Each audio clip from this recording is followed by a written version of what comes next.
नमस्ते तपाईँ सम्पूर्ण हाम्रो फेसबुक परिवार साथीहरूमा आज तपाईँहरूको माझ एउटा एकदमै हामीले एकदमै राम्रो भिडियो लिएर आएको छु।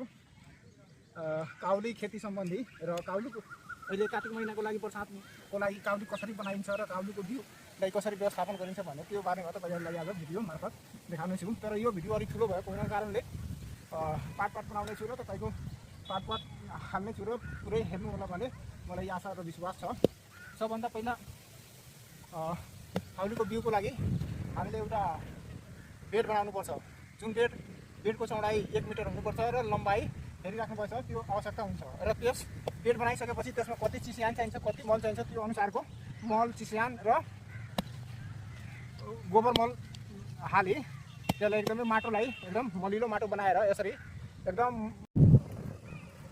कम्प्लिटली बेड यसरी तयार गरिसकेपछि यस्तो अर्थात् यसरी गर्दा जुन यसको माटोको जुन ठुलो आकारमा ढेपा छ नि त्यो बाहिर निस्किन्छ र बाहिर निस्किसकेपछि पूर्ण रूपले यो एकदमै ठुलो माटो बाँच्छ। पूर्ण रूपले यो बेड हाम्रो अलिलो भइसकेपछि हामीले यस्तो एउटा यन्त्र लिनुपर्छ। लामो पनि हुनसक्छ र बाँसो पनि हुनसक्छ, जे पनि हुनसक्छ।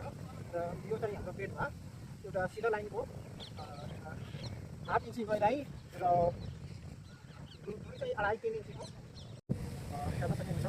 बेड कम्प्लिट भइसकेपछि यो रहेको छ काउलीको बिउ र काउलीको बिउ जस्तो सानो यसरी बिउलाई यसरी चाहिँ बिउ यसरी राखिसकेपछि जुन हामीले यो लाइन बनाएका छौँ त्यसरी यो बिउ लिएर 1-1 इन्चीको डिस्टेन्समा यसरी बिउ छरेपछि सबै छरिसकेपछि त्यसलाई यसरी माटोमा एकदमै बराबर गर्नुपर्छ।